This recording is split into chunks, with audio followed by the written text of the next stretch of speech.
Migrant reception centers on several Greek islands have been put under a 2-week lockdown this week in order to mitigate the spread of the Wuhan coronavirus. The lockdown will apply to all visitors and volunteers as well as the staff of organizations and NGOs working with migrants.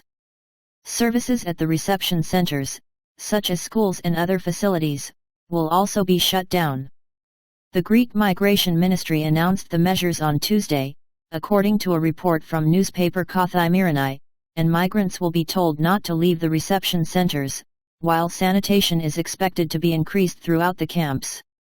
The lockdown comes just a week after the island of Lesbos, which hosts the notorious Moria migrant camp, saw its first confirmed case of coronavirus. The Moria migrant camp also saw a major fire earlier this week that led to the death of a 6-year-old child.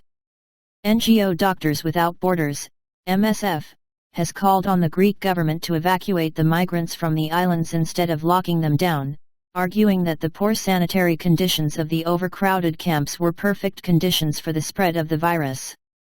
Dr. Hilda Vochten, MSF's Greek medical coordinator, commented on the situation saying, "In some parts of Moria camp, there is just one water tap for every 1,300 people and no soap available.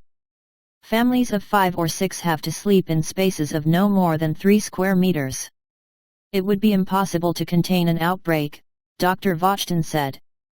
Given the lack of adequate sanitation services and the severely limited medical care, the risk of the virus spreading amongst the inhabitants of the camps in Greece is extremely high once they have been exposed, the NGO added. Since Turkish President Recep Tayyip Erdogan opened the gates to Europe in late February, over 50,000 migrants have attempted to cross the land border into Greece, while hundreds have attempted to land on Greek islands.